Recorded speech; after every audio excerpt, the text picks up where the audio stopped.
जय हिंद प्यारे छात्रों, एक बार फिर से आप सभी का वेलकम आपके अपने ही पसंदीदा यूट्यूब चैनल पर।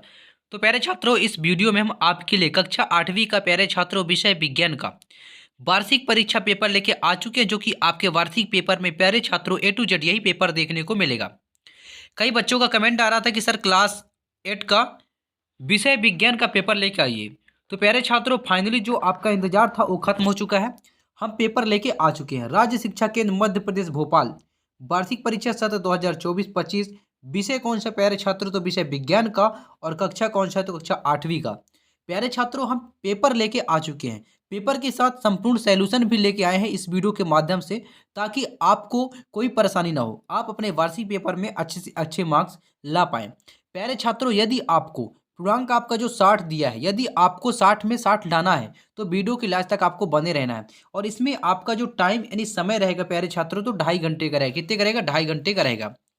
तो प्यारे छात्रों, आपसे एक रिक्वेस्ट है कि हम इतनी बड़ी मेहनत से आपके लिए वीडियो लेके आते हैं, तो आप अभी तक हमारे चैनल को सब्सक्राइब नहीं किए हैं तो चैनल को सब्सक्राइब कर लीजिए, वीडियो को लाइक कीजिए और अपने दोस्तों को ज़्यादा से ज़्यादा शेयर कीजिए।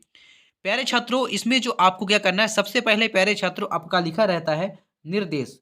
तो सबसे पहले आपको अपना निर्देश पढ़ना है। निर्देश पढ़ने का तात्पर्य ये रहता है प्यारे छात्रों कि कौन सा प्रश्न कितने अंक का है और कितने शब्द सीमा में आपको उसका उत्तर अपने उत्तर पुस्तिका में लिखना है, ताकि आपको उसमें से पूरा का पूरा नंबर मिल सके। प्यारे छात्रों, यदि आपको अपने क्लास यानी अपने स्कूल में टॉप करना है तो इस वीडियो के लास्ट तक आपको बने रहना है, क्योंकि आपके वार्षिक पेपर में ए टू जेड ऐसे ही पेपर देखने को मिलेगा। इसमें सबसे पहले आपका प्यारे छात्रों लिखा है बहुविकल्पी प्रश्न, जो कि प्रश्नवांक 1 से प्रश्नवांक 5 तक आपका प्रश्न है। बहुविकल्पी यानी ऑब्जेक्टिव टाइप का क्वेश्चन है प्यारे छात्रों। तो चलिए अब हम चलते हैं प्रश्न की ओर। फटाफट आप स्क्रीनशॉट लेते जाइएगा या अपने नोट कॉपी में नोट करते जाइएगा, क्योंकि आपके वार्षिक पेपर में यही पेपर देखने को मिलेगा। तो हमारा पहला प्रश्न क्या है प्यारे छात्रों? दहन के लिए क्या आवश्यक है? आपसे पूछा है कि दहन के लिए क्या आवश्यक है।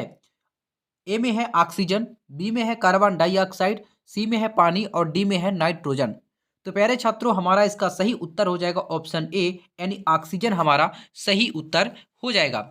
इसके बाद दूसरा प्रश्न आपसे क्या पूछा है कि निम्नलिखित में से खरीफ की फसल है। निम्नलिखित में से खरीफ की फसल है। ए में है धान, बी में गेहूं, सी में चना, डी में मटर। तो खरीफ की फसल प्यारे छात्रों हमारा चना होगा, यानी ऑप्शन सी हमारा राइट आंसर होगा। तो फटाफट आप स्क्रीनशॉट भी प्यारे छात्रों लेते जाइएगा। इसके बाद प्रश्न तीसरे में आपसे क्या पूछा है प्यारे छात्रों कि समान आवेश एक दूसरे को करते हैं। समान आवेश एक दूसरे को करते हैं प्रतिकर्षित, आकर्षित और सी में क्या है आ व बा दोनों और डी में इनमें से कोई नहीं। तो समान आवेश एक दूसरे को क्या करते हैं प्यारे छात्रों? प्रतिकर्षित करते हैं। ऑप्शन ए इसका राइट आंसर हो जाएगा। इसके बाद प्रश्न 4 में आपसे क्या पूछा है कि पृथ्वी का कंपन कहलाता है। पृथ्वी का कंपन कहलाता है। ए में है ज्वालामुखी, बी में है भूकंप, सी में है भूक्षरण और डी में है ज्वारभाटा। तो प्यारे छात्रों, पृथ्वी का कंपन कहलाता है, तो पृथ्वी का कंपन हमारा क्या कहलाएगा? ऑप्शन बी यानी भूकंप कहलाएगा। इसके बाद प्रश्न नंबर 5 में आपसे क्या पूछा कि पौधों और जंतुओं की वह स्पीसीज को जो किसी विशेष क्षेत्र में विशिष्ट विशिष्ट रूप से पाई जाती है वह है। विशेष क्षेत्रीय स्पीसीज और बी में है संकटापन्न स्पीसीज, सी में देख लीजिए और डी में देख लीजिए, इनमें से कोई नहीं। तो प्यारे छात्रों, इसका जो हमारा राइट आंसर हो जाएगा ऑप्शन ए, यानी राइट आंसर हो जाएगा, यानी सही उत्तर हो जाएगा। तो फटाफट प्यारे छात्रों आप स्क्रीनशॉट ले लीजिए या अपने नोट कॉपी में नोट कर लीजिए। इसके बाद अगला प्रश्न आपसे क्या पूछा है? प्रश्न क्रमांक 2 में आपसे पूछा है रिक्त स्थानों की पूर्ति कीजिए, जो कि प्रश्न क्रमांक 6 से प्रश्न क्रमांक 10 तक हमारा क्या है प्यारे छात्रों? रिक्त स्थान की पूर्ति करना है। तो चलिए फटाफट हम रिक्त स्थान की पूर्ति कर लेते हैं। आपका लिखा है निर्देश दिया है, तो रिक्त स्थानों की पूर्ति कीजिए। प्रत्येक प्रश्न के लिए कितने अंक निर्धारित है प्यारे छात्रों? प्रत्येक प्रश्न के लिए 1 अंक निर्धारित है। तो प्रश्न क्रमांक 6 में आपसे क्या पूछा है कि कार्बन का शुद्ध रूप। कार्बन का आपसे शुद्ध रूप पूछा है प्यारे छात्रों, तो कार्बन का शुद्ध रूप है, तो कार्बन का शुद्ध रूप हमारा हीरा हो जाएगा। दूसरे में पूछा लोहे पर जंग लगना की घटना है, तो लोहे पर जंग लगना प्यारे छात्रों क्या हो जाएगा हमारा? अपचयन हो जाएगा। इसके बाद प्रश्न क्रमांक 8 में आपसे क्या पूछा है जून से दिसंबर माह तक। जून से दिसंबर जून से सितंबर माह तक फसल की बुआई की जाती है। तो जून से सितंबर माह तक किस फसल की बुआई की जाती है प्यारे छात्रों? तो इसका राइट आंसर हो जाएगा हमारा धान हो जाएगा।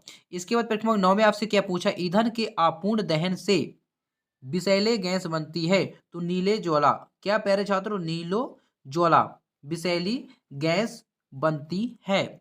इसके बाद प्रश्न 10 में क्या पूछा, पृथ्वी की आंतरिक संरचना फल आकृति जैसी होती है। तो प्याज की परटो जैसी, इसका राइट आंसर हो जाएगा। तो फटाफट पहले का उत्तर, दूसरे का देख लीजिए, तीसरे का, चौथे का और पांचवें का। तो फटाफट आप देख लीजिए प्यारे छात्रों और स्क्रीनशॉट ले लीजिए।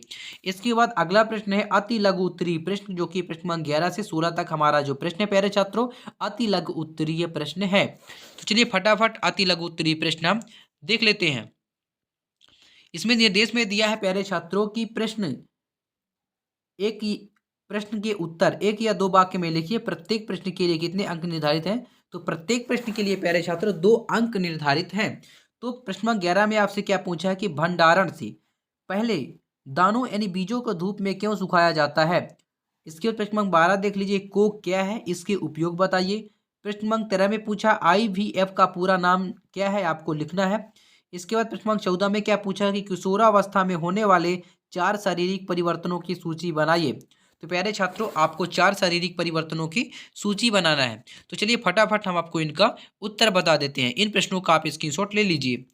तो प्यारे छात्रों प्रश्न नंबर 11 का आपका ये रहा उत्तर। मैं थोड़ा जूम कर देता हूँ। यानी दो दानों यानी बीजों को भंडारण से पहले धूप में सुखाने का कारण उनमें नमी की मात्रा कम करना होता है, जिससे वे सड़ने, फफूंद लगने और अंकुरण से बचते हैं। इसके बाद प्रश्न नंबर 12 का उत्तर आप फटाफट देख लीजिए। यानी कोक एक कठोर जो है काला ठोस ईंधन है जो कोयले के निष्कर्षण से प्राप्त होता है। इसके उपयोग जो होता है इस्पात इस्पात निर्माण में और ईंधन के रूप में औद्योगिक प्रक्रियाओं में। इसके बाद प्यारे छात्रों आप फटाफट देख लीजिए और स्क्रीनशॉट ले लीजिए। इसके बाद प्रश्न नंबर 13 का अब ये रहा उत्तर प्यारे छात्रों, IFV का पूरा नाम इन वाइट्रो, आप देख लीजिए फटाफट।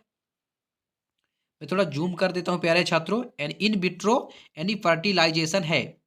IVF का पूरा नाम आपका जो है, तो I मिस इन और भी मिस विट्रो और F मिस हो जाएगा आपका, क्या हो जाएगा, फर्टिलाइजेशन हो जाएगा प्यारे छात्रों। तो फटाफट आप स्क्रीनशॉट ले लीजिए।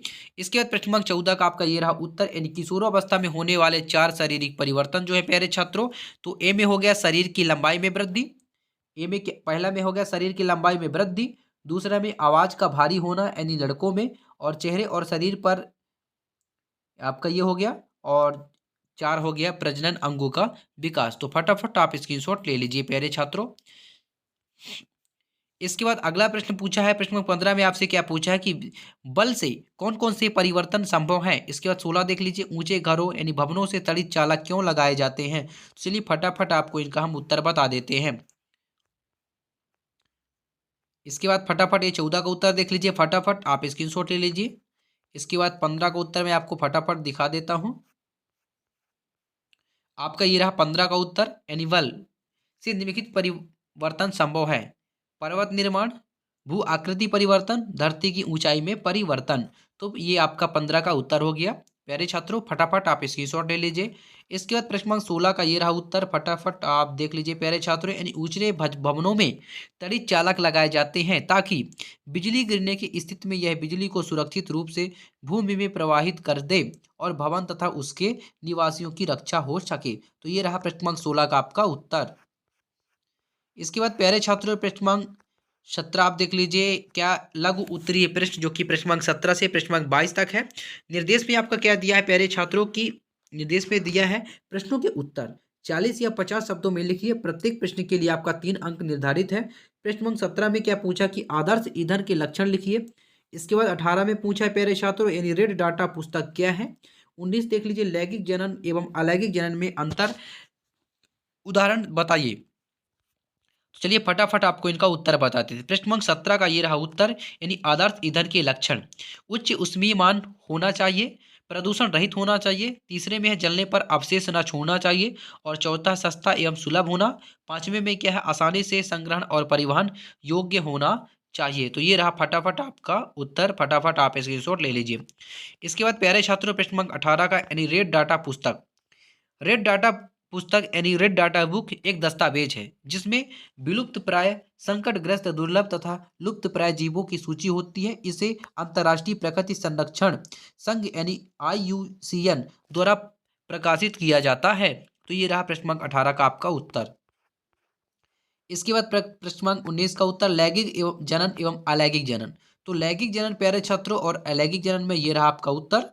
फटाफट मैं थोड़ा जूम कर देता हूँ, फटाफट आप स्क्रीनशॉट ले लीजिए। इसके बाद प्यारे छात्रों प्रश्न क्रमांक 20 में आपसे क्या पूछा है कि कीट एवं मेढक में जीवन चक्र पूर्ण रूप से हार्मोन का योगदान आपको लिखना है। प्रश्न क्रमांक 21 देख लीजिए, अनुकूली भरी बोझ उठाते समय अपने सिर पर कपड़े को गोल लपेट कर क्यों रखते हैं, आपसे ये पूछा है। प्रश्न क्रमांक 22 में क्या पूछा है, क्या शुद्ध जल विद्युत का चालक करता है, यदि नहीं तो इसे चालक बनाने के लिए हम क्या क्या कर सकते हैं। इसके बाद दीर्घ उत्तरीय प्रश्न देख लीजिए, प्रश्न क्रमांक 23 से 26 तक आपका दीर्घ उत्तरीय प्रश्न प्यारे छात्रों। इसमें लिखे हैं प्रश्नों के उत्तर 75 या 100 शब्दों में लिखिए। प्रत्येक प्रश्न के लिए आपका 5 अंक प्यारे छात्रों निर्धारित है। तो प्रश्न क्रमांक 23 में आपसे क्या पूछा है, जीवाणु मिट्टी की उर्वरता को बढ़ाने में किस प्रकार सहायक है। इसके बाद 24 में क्या पूछा है, घर्षण से होने वाले लाभ और हानियों को आपको लिखना है प्यारे छात्रों। प्रश्न क्रमांक 25 में ध्वनि किस प्रकार उत्पन्न होती है, ध्वनि उत्पन्न करने के 2 वांछनीय यंत्रों के नाम लिखिए, चित्र बनाइए, आपको चित्र भी बनाना है। इसके बाद 26 में क्या पूछा है कि नियमित एवं अनियमित यानी विसरित परावर्तन को चित्र द्वारा समझाइए। तो प्यारे छात्रों फटाफट आप स्क्रीनशॉट ले लीजिए, हम आपको अब इनके आपको उत्तर आपको फटाफट बता देते हैं। कीट एवं मेढक में जीवन चक्र में हार्मोन का योगदान। कीटों में जुवेनाइल हार्मोन और एक्टिसोन हार्मोन जीवन चक्र को नियंत्रित करते हैं। ये हार्मोन कायांतरण की प्रक्रिया को प्रभावित करते हैं। तो फटाफट आप देख लीजिए, और ये रहा प्रश्न क्रमांक 20 का आपका उत्तर, फटाफट आप स्क्रीनशॉट ले लीजिए। इसके बाद प्यारे छात्रों प्रश्न क्रमांक 21 का ये रहा उत्तर, यानी भारी बोझ उठाते समय कुली सिर पर कपड़ा क्यों रखते हैं, यानी कुली सिर पर कपड़े को गोल लपेट कर रखते हैं क्योंकि ऑप्शन ए में आपका हो जाएगा, यह बोझ को समान रूप से वितरित करने में मदद करता है, दबाव को कम करता है जिससे सिर को कम दर्द या चोट लगती है, संतुलित बनाए रखने में सहायता करता है। इसके बाद प्रश्न क्रमांक 21 का ये रहा आपका उत्तर, फटाफट आप स्क्रीनशॉट ले लीजिए। इसके बाद प्यारे छात्रों प्रश्न क्रमांक 22 का आपका ये रहा उत्तर, क्या तो इसका उत्तर हो जाएगा इसमें तेजाब जैसे H2SO4 मिलाया जा सकता है, नमक NaCl मिलाकर इसे आयन युक्त किया जा सकता है, क्षार जैसे NaOH KOH मिलाने से भी जल चालक बन सकता है। तो आपका ये रहा उत्तर। इसके बाद प्यारे छात्रों प्रश्न क्रमांक 23, 24, 25 आप 26 देख लीजिए ये प्रश्न आप। इसके बाद ये रहा प्रश्न क्रमांक 23 का उत्तर, यानी जीवाणु मिट्टी की उर्वरता को बढ़ाने में सहायक है। नाइट्रोजन स्थिरीकरण, कुछ जीवाणु यानी राइजोबियम एजोट्रोबैक्टर फिक्रिया वायुमंडलीय नाइट्रोजन को मिट्टी में स्थिर करके पौधों के लिए उपयोग बनाते हैं। दूसरे में कार्बनिक पदार्थों का अपघटन, यानी स्पूडोमोनास और बेसिलस जैसे जीवाणु कार्बनिक पदार्थों को अपघटित कर मिट्टी में पोषण तत्व जोड़ते हैं। आपका ये रहा उत्तर, फटाफट आप स्क्रीनशॉट ले लीजिए। इसके बाद प्रश्न क्रमांक 24 का ये रहा उत्तर, घर्षण से होने वाले लाभ और हानि। तो लाभ हो गया पैदल चलने और गाड़ियों के चलने में सहायक, दूसरा हो गया लेखन व चित्रण में उपयोगी। फटाफट आप तीसरा देख लीजिए, चौथे में माचिस जलाने और ब्रेक सिस्टम में आवश्यक, हानियां यानी मशीनों और औजारों में घिसाव होता है, दूसरा वाहनों के टायर घिसते हैं, तीसरा है अधिक ऊर्जा की खपत होती है, चौथा चलते समय घर्षण से। आपका ये रहा उत्तर। तो फटाफट आप स्क्रीनशॉट ले लीजिए। इसके बाद प्रश्न क्रमांक 25 का ये रहा उत्तर, प्यारे छात्रों, यानी ध्वनि उत्पन्न होने की प्रक्रिया। तो ध्वनि किसी वस्तु के कंपन से उत्पन्न होती है। जब कोई वस्तु कंपन करती है तो वह आसपास की वायु के कणों को भी कंपन करती है। यह कंपन एक तरंग के रूप में हमारे कान तक पहुंचती है जिसे हम ध्वनि के रूप में सुनते हैं। ध्वनि उत्पन्न होने के वाले 2 वाद्य यंत्र, तबला यानी इसमें झिल्ली कंपन करती है, गिटार इसमें तारों से कंपन से ध्वनि उत्पन्न होती है। तो प्यारे छात्रों फटाफट आप स्क्रीनशॉट ले लीजिए। इसके बाद ये रहा प्रश्न क्रमांक 26 का आपका उत्तर प्यारे छात्रों। तो फटाफट आप स्क्रीनशॉट लीजिए। नियमित परावर्तन, जब प्रकाश किरणें किसी चिकनी और चमकदार सतह जैसे दर्पण से परावर्तित होती है तो समानांतर रहती है। तो फटाफट आप स्क्रीनशॉट ले लीजिए। तो प्यारे छात्रों, आशा करता हूँ कि आपको वीडियो समझ में आ गया होगा। अगर वीडियो अच्छी तरह से समझ में आ गया होगा तो वीडियो को लाइक कीजिएगा, चैनल को सब्सक्राइब कीजिएगा। यदि आप चैनल को सब्सक्राइब कर लेते हैं तो हर वीडियो का नोटिफिकेशन सबसे पहले आप तक पहुंच पाएगा और सबसे पहले आप वीडियो देख पाएंगे और अपने वार्षिक पेपर में अच्छा से अच्छा मार्क्स यानी अच्छे मार्क्स ला पाएंगे। आप अपने स्कूल में टॉप कर पाएंगे। तो प्यारे छात्रों, फिर मिलते हैं नेक्स्ट वीडियो में। तब तक के लिए जय हिंद, वंदे मातरम।